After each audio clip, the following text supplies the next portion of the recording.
be standing here again. Over 160 years ago, during what would become his final days in office, President Abraham Lincoln addressed this nation, and he said, "Let us strive on to finish the work we're in, to bind up the nation's wounds, to care for him who shall have borne the battle."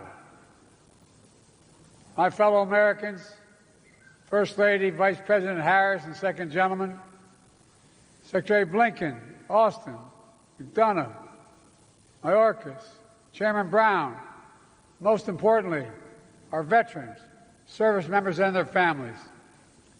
I've said it many times before. I got in trouble for saying it when I was a young senator. I said we have many obligations, but only one truly sacred obligation. Sacred. Prepare those we send into harm's way and to care for them and their families when they return home and when they don't.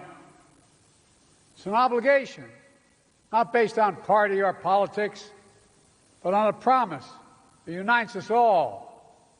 And today, as we strive on to finish the work of our moment, to bind the nation's wounds once again, we commit and recommit to this sacred vow. This is the last time I will stand here at Arlington as Commander-in-Chief. It's been the greatest honor of my life to lead you, to serve you, to care for you, to defend you, just as you defended us, generation after generation after generation. You are the greatest fighting force, and this is not hyperbole, the finest fighting force in the history of the world.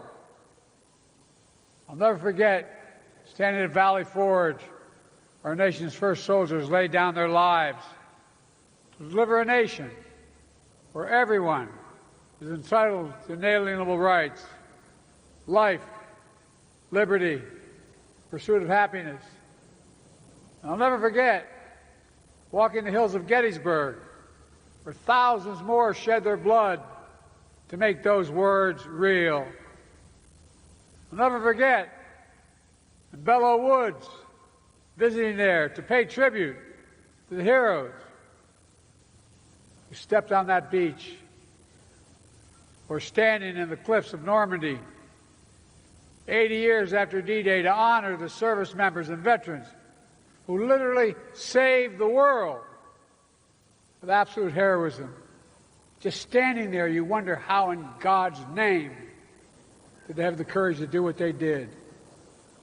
I'll never forget visiting bases in Korea, where America's sons and daughters answers a call to defend the people they had never met.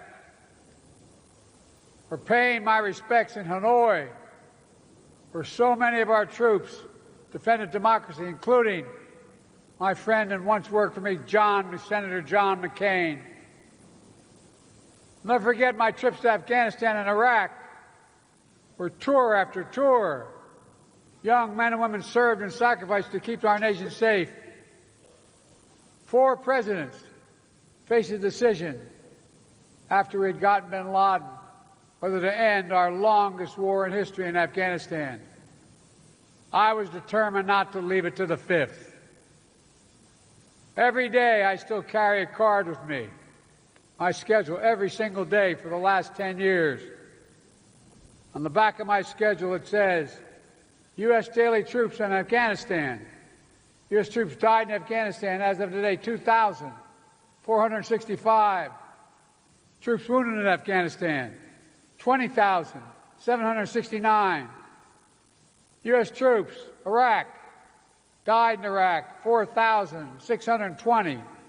Wounded in Iraq, 32,766. Ladies and gentlemen, this is my duty as president, but also as a parent,